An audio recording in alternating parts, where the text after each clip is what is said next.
बिहार की राजनीति में महिलाएं अब महज वोट बैंक नहीं रही, वो नतीजों को बदलने वाली एक ताकत बन चुकी है। विधानसभा चुनाव 2025 के ठीक पहले हर दल उनकी दहलीज पर दस्तक दे रहा है। किसी के पास माई बहन योजना है तो कोई महिला संवाद यात्रा का शंखनाद कर रहा है। आज का जो दिन था वो बिहार की महिलाओं के लिए ऐतिहासिक रहा है। प्रधानमंत्री मोदी ने महिलाओं को बड़ी सौगात दी और हर महिला के खाते में 10-10 हजार रुपए की किश्त भेजी गई। इतना ही नहीं, प्रधानमंत्री मोदी ने मुख्यमंत्री महिला रोजगार योजना की लाभार्थी महिलाओं से बातचीत भी की है। इस दौरान महिलाओं ने प्रधानमंत्री को भैया कहकर के संबोधित किया। एक रिपोर्ट आपको दिखाते हैं।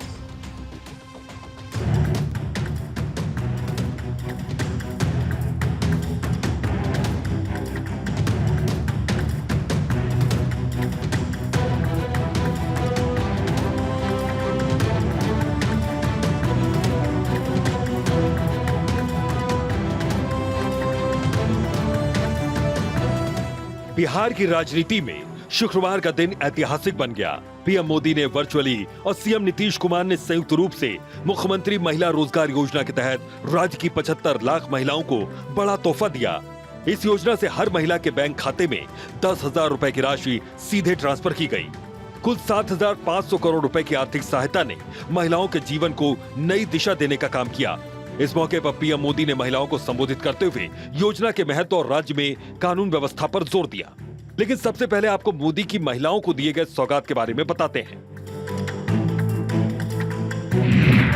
बिहार में महिलाओं को पीएम मोदी की सौगात, महिला रोजगार योजना की शुरुआत, 10-10 हजार रुपए की पहली किश्त जारी, 75 लाख महिलाओं को सीधा लाभ, पहली किश्त में 7,500 करोड़ रुपए ट्रांसफर।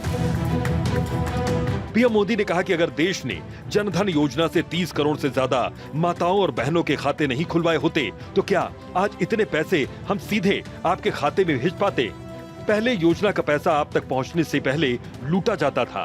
पीएम ने कहा कि बेटियां और महिलाएं आज सुरक्षित हैं और उनके पास अधिकारों की रक्षा हो रही है। अगर हमने 11 साल पहले जब आपने मुझे प्रधान सेवक के रूप में आपकी सेवा के लिए बिठाया तो 11 साल पहले जनधन योजना का संकल्प अगर हमने न लिया होता, अगर देश ने जनधन योजना के तहत बहनों बेटियों के 30 करोड़ से ज्यादा खाते न खुलवाए होते, इन बैंक खातों को आपके मोबाइल और आधार से न जोड़ा होता तो क्या आज इतने पैसे हम सीधे आपके बैंक खातों में भेज पाते। आज जो पैसे भेजे जा रहे हैं ना, पूरे 10,000 रुपये आपके खाते में जमा होंगे। 1 रुपया कोई मार नहीं सकता है। पीएम मोदी ने कहा कि बिहार में मुख्यमंत्री नीतीश कुमार के नेतृत्व में कानून का राज स्थापित है। उन्होंने याद दिलाया कि आरजेडी की सरकार के दौरान अराजकता और नक्सली आतंक महिलाओं के लिए सबसे बड़ी चुनौती था। आज जब नीतीश जी के नेतृत्व में कानून का राज लौटा है तो सबसे ज्यादा राहत महिलाओं ने महसूस की। अब बेटियां बेखौफ होकर घर से बाहर निकल सकती हैं। वो दिन भी नहीं भूलने हैं जब बिहार में आरजेडी की सरकार थी, लालटेन का राज था। उस दौरान अराजकता और भ्रष्टाचार की सबसे ज्यादा मार मेरे बिहार की माताओं बहनों को, यहां की महिलाओं को ने ही झेली है कि आरजेडी के राज में बिहार में किस तरह का खौफ था। कोई घर सुरक्षित नहीं था। नक्सली हिंसा का आतंक बेलगाम था और इसका दर्द भी सबसे ज्यादा महिलाओं को सहना पड़ता था। गरीब से लेकर डॉक्टर और आईएएस परिवार तक आरजेडी नेताओं के अत्याचार से कोई नहीं बचा था। साथियों, आज जब नीतीश जी के नेतृत्व में कानून का राज लौटा है, तो सबसे ज्यादा राहत मेरी माताओं, बहनों, बेटियों ने, महिलाओं ने महसूस की है। आज हमारी बेटियां बड़ी संख्या में फोर्स और पुलिस में काम कर रही हैं, लड़ाकू विमान उड़ा रही हैं। महिलाओं की भागीदारी और सशक्तिकरण को लेकर पीएम मोदी ने उनकी प्रशंसा की और कहा कि सरकार लगातार उनके विकास और सुरक्षा के लिए काम कर रही है। और हम एक ही लक्ष्य को लेकर के चल रहे हैं, आपके सपने पूरे हो। आपके परिवार के जो सपने हैं, आपके मन में आपके बच्चों का जो उज्जवल भविष्य है, उनको पूरा करने के लिए आपको ज्यादा से ज्यादा अवसर मिले। साथियों, आज केंद्र और राज्य सरकार के प्रयासों से भी बहनों बेटियों के लिए नए नए सेक्टर खुल रहे हैं। आज हमारी बेटियां बड़ी संख्या में फौज और पुलिस में आ रही हैं। हर महिला को गर्व होगा, आज हमारी बेटियां लड़ाकू विमान उड़ा रही हैं। इस कार्यक्रम के दौरान पीएम मोदी ने उन महिला लाभार्थियों से भी बातचीत की जिनकी जिंदगी सरकारी योजनाओं के जरिए बदल रही है। लाभार्थियों ने प्रधानमंत्री को स्नेहपूर्वक भैया कहकर संबोधित किया। भोजपुर की रीता देवी ने बताया कि उन्होंने साल 2015 में एक छोटे पोल्ट्री व्यवसाय के साथ अपनी यात्रा की शुरुआत की थी। उन्होंने कहा कि अब मेरी जिंदगी पूरी तरह से बदल चुकी है। अब मुझे 10,000 का और सहयोग मिलेगा तो मैं और मुर्गियां खरीदूंगी। सर्दियों में अंडों की मांग बढ़ जाती है, इससे निश्चित तौर पर मेरी आय बढ़ेगी। वर्ष 2015 में हम स्वयं सहायता समूह के सदस्य बन गईनी। और सदस्य बनला के बाद भैया पहिलका किस्त 5,000 रुपया लेके हम 4 गो बकरी किननी। आ बकरी किन के अपन रोजगार चालू कैनी। अब ओकरा से जो इनकम अइलक तो 50 गो मुर्गी खरीदनी। आ मुर्गी खरीद के अपन अंडा के भी व्यवसाय चालू कैनी। 15 रुपया करके अंडा भी बेचे लगनी। आ जो अंडा भी मुर्गी के होत रहे तो हम एगो मछली के डिब्बा में अपन चूजा तैयार करे लगनी लाइट से। और ओकरा से हमार घर के आर्थिक स्थिति में बहुत सुधार अइलक भैया। हम लखपति दीदी भी बन गई।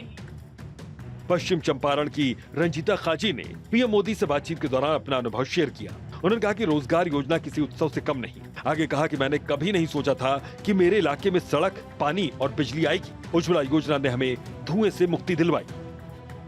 हम लोगों का क्षेत्र वैसे ही जंगल एरिया है। मैं कभी सोची भी नहीं थी कि हम लोगों के क्षेत्र में सड़क, बिजली, पानी, शौचालय और शिक्षा की व्यवस्था होगी, लेकिन आज वो सारी सुविधाएं उपलब्ध हैं। बिहार के चुनावी आंकड़े इस सच्चाई की गवाही देते हैं। महिलाएं अब सिर्फ वोटर लिस्ट की गिनती भर नहीं है, बल्कि मतदान प्रतिशत में पुरुषों से आगे निकल चुकी हैं। गांव से लेकर शहर तक बूथों पर महिलाओं की लंबी कतारें चुनावी लोकतंत्र की नई तस्वीर पेश करती हैं। उनके वोट ने कई बार चुनावी नतीजों का पासा पलट दिया है। ये वही वोट बैंक है जिसने नेताओं की हार जीत तय की, सरकारें बनवाई और कभी कभी गद्दी से उतारने का भी काम किया है। लेकिन इस बार महिलाओं के लिए पीएम ने जिन योजनाओं की सौगात दी, वो विपक्ष पर कैसे गेम चेंजर साबित होगी, वो भी समझ लीजिए। 18 से 60 साल की महिलाओं को मिलेगा लाभ। महिलाओं को बिजनेस शुरू करने के लिए मिलेंगे पैसे। आवेदन करने वाली महिलाओं को 10,000 रुपए की पहली किश्त। बिजनेस एनालिसिस के बाद 2 लाख रुपए की आर्थिक मदद। बिहार की राजनीति में महिला मतदाता अब महज गिनती भर नहीं रह गई। वो खेल बदलने वाली ताकत बन चुकी है। उनका वोट सिर्फ संख्या नहीं बल्कि सत्ता का रास्ता तय करने वाला निर्णायक समीकरण है। यही वजह है कि हर राजनीतिक दल चुनाव से पहले महिला मतदाताओं को लुभाने के लिए घोषणाओं और योजनाओं का पुलिंदा खोल देता है। कहीं रोजगार योजना के नाम पर तो कहीं मासिक सहायता या सुरक्षा और सम्मान की गारंटी देकर महिलाओं को साधने की कोशिश होती है। बिहार चुनाव में महिलाएं निर्णायक। एनडीए महिलाओं के खाते में 10,000 रुपए ट्रांसफर। महिला रोजगार योजना की सौगात। महागठबंधन कल पटना में महिला संवाद माय बेटी योजना का ऐलान। आज पटना में प्रियंका गांधी का महिला संवाद प्रोग्राम। यानी कांग्रेस प्रियंका गांधी को बिहार में आगे कर महिलाओं को साधने की कोशिश में जुटी है। तेजस्वी यादव भी अब उसी राह पर हैं। माय बेटी योजना के जरिए बिहार की महिलाओं को रिझाने की कोशिश में है, तो दूसरी तरफ एनडीए सत्ता में है और महिलाओं के लिए योजना लागू करने की जिम्मेदारी भी इन्हीं पर है। अब आप एक बार इन आंकड़ों को भी समझने की कोशिश कीजिए कि आखिर ये बात हम बिहार की महिलाओं के लिए क्यों कह रहे हैं। बिहार में महिला वोटर्स पर सबकी नजर आखिर क्यों है? बिहार में महिला वोटर्स 4.07 करोड़ है, जो कुल वोटर्स का 47.7% का आंकड़ा है। साल 2020 चुनाव में 59.7% महिलाओं ने वोटिंग की। बिहार की राजनीति में महिलाएं महज वोट बैंक नहीं रही, वे नतीजों को बदलने वाली ताकत बन चुकी हैं। विधानसभा चुनाव 2025 के ठीक पहले हर दल उनकी दहलीज पर दस्तक दे रहा है। किसी के पास माय बहन योजना है, तो कोई महिला संवाद यात्रा का शंखनाद कर रहा है। आजादी के बाद से बिहार की राजनीति ने कई करवटें ली, जातीय समीकरण बदले, दल बदले, नेता बदले, लेकिन महिलाओं के हिस्से वोट देने के अलावा कुछ भी नहीं आया। यही वजह है कि 2025 का चुनाव महिला मतदाताओं को केंद्र में रखकर लड़ा जा रहा है। हर दल महिलाओं को रिझाने की कवायद कर रहा है, योजनाओं और घोषणाओं की झड़ी लगाई जा रही है।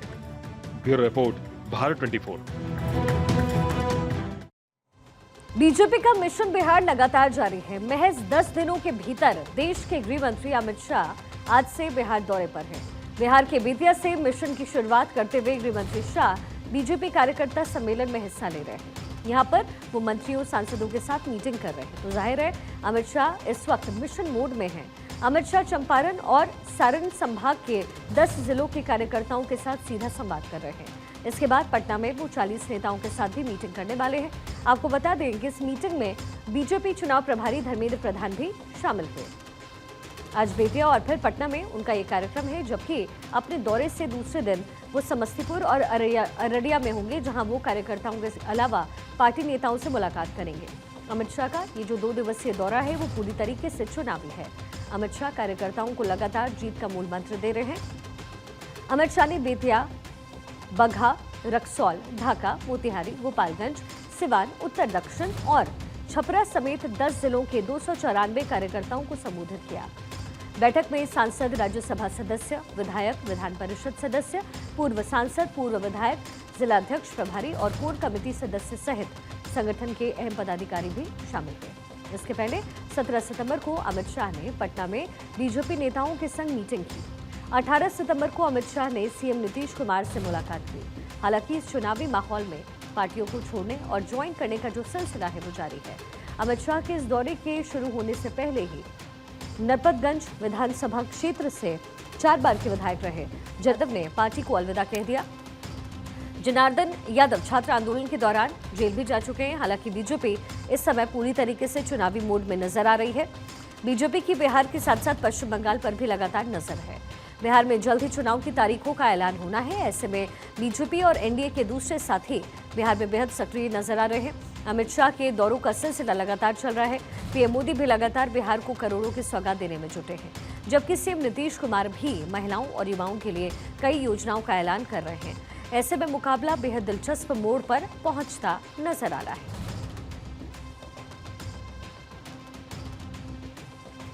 पटना से सर्वेश मेरे सहयोगी इस समय कनेक्टेड हैं। सर्वेश, जिस तरीके से हम देख रहे हैं चुनावी मोड पर लगातार इस समय बीजेपी नजर आ रही है, एनडीए के तमाम नेता नजर आ रहे हैं, वहीं दूसरी ओर इंडिया गठबंधन की ओर से भी जो जोर आजमाइश है वो पूरी तरीके से सर्वेश हो रही है।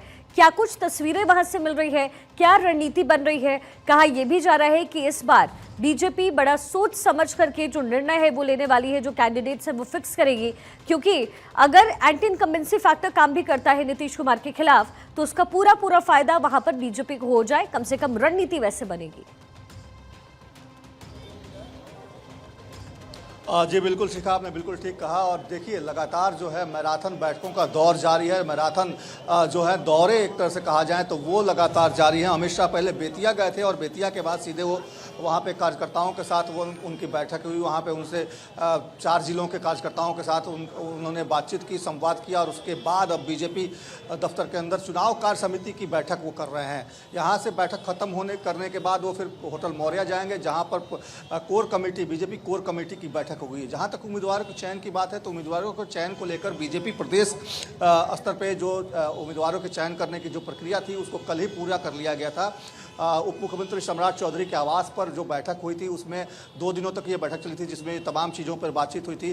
प्रभात मालाकार इस वक्त हमारे साथ हैं, उनसे बात करने की कोशिश करते हैं। प्रभात जी, जो बैठक चल रही है उसमें कौन कौन लोग शामिल हैं? देखिए, माननीय गृह मंत्री जी बैठक में हैं और उनके साथ राष्ट्रीय संगठन महामंत्री BL संतोष जी, प्रदेश अध्यक्ष दिलीप जायसवाल जी, डिप्टी CM सम्राट चौधरी जी, विजय सिन्हा जी सहित 10-11 राज्यों के बड़े नेता, जो केंद्रीय मंत्री, पूर्व केंद्रीय मंत्री। और सबसे बड़ी बात है कि आज की इस अमित शाह जी की बैठक में बिहार के जो चुनाव के प्रभारी बने हैं केंद्रीय शिक्षा मंत्री धर्मेंद्र प्रधान जी भी इस बैठक में मौजूद हैं और संगठन महामंत्री भिखू भाई दलसानिया, क्षेत्रीय संगठन महामंत्री नागेंद्र भाई साहब से। और अमित शाह जी का बिहार आना और पार्टी कार्यालय आना अपने आप में उत्साह का दिन है और निश्चित तौर पर अमित शाह का बिहार आगमन यानी कि चुनाव फतह। बैठक का मुद्दा चुनाव अभियान समिति की बैठक है। सभी जितने बड़े नेता आए हैं, अन्य राज्यों से आए हैं और जो प्रमुख क्षेत्रीय प्रभारी, क्षेत्रीय सह प्रभारी, वो अपने अपने विधानसभाओं की चिंता करेंगे, अपने अपने क्षेत्र की चिंता करेंगे और पिछले बार 2010 का रिकॉर्ड कैसे तोड़ेगा। क्योंकि अमित शाह जी के नेतृत्व में देश में हम लोग 90% राज्यों पे सरकार बना चुके हैं और बिहार इस बार इतिहास रचेगा। अमित शाह जी के नेतृत्व में, धर्मेंद्र प्रधान जी के नेतृत्व में निश्चित तौर पर चुनाव अभियान समिति के एक लोगों में ऊर्जा भरने के लिए अमित शाह जी और धर्मेंद्र प्रधान जी आए हैं। तरीके से प्रभात मालाकार जो कि प्रवक्ता हैं पार्टी के, उनका सीधे तौर पर कहना है कि ऊर्जा भरने का काम जो है वो कार्यकर्ताओं में एक तरह से अमित शाह का दौरा करता है और निश्चित तौर पे वो काफ़ी उत्साह है। कल भी अमित शाह दौरे पर रहेंगे, फारबिसगंज जाएंगे, अररिया के और समस्तीपुर के सराय रंजन जाएंगे, वहाँ पर भी कार्यकर्ताओं के साथ उनकी बातचीत होगी। और इस बैठक जो चुनाव अभियान समिति की जो बैठक फिलहाल बीजेपी के दफ्तर में चल रही है, इसके बाद कोर कमेटी की बैठक भी होनी है। एक तरह से कहा जाए तो उम्मीदवारों के नाम पर अंतिम मुहर लगाने का काम जो है वो चल रहा है और ये बैठक इस लिहाज से भी काफ़ी महत्वपूर्ण है क्योंकि माना यही जा रहा है कि जिस तरीके से 70 साल से ज़्यादा के जो उम्मीदवार हैं उनका टिकट इस पर कटेगा। 20% ऐसे उम्मीदवार हैं जिनके ऊपर जो है, जिन्होंने क्षेत्र में अच्छा काम नहीं किया है या जो क्षेत्र में सक्रिय नहीं है, जिनके खिलाफ कहीं ना कहीं लोगों में नाराजगी, तो ऐसे लोगों का भी नाम पे फिलहाल चर्चा हो सकती है कि उनके साथ क्या किया जाए, उनकी जगह पे नए कैंडिडेट दिए जा सकते हैं। 20% माना जा रहा है सूत्रों के हवाले से कि 20% कैंडिडेट जो हैं इस बार 2020 के जो कैंडिडेट थे उनसे अलग होंगे और इस बार 20% नए कैंडिडेटों को मौका मिलेगा इस चुनाव में, 2025 के चुनाव में। ठीक है, चलिए ठीक है सर्वेश, बहुत शुक्रिया पूरी जानकारी के लिए। तो देखिए, बिहार में इस समय रणनीति बन रही है, लेकिन चुनावी समीकरण में कौन अपनी तिड़की को फिट बैठाएगा वो आने वाला वक्त बताएगा।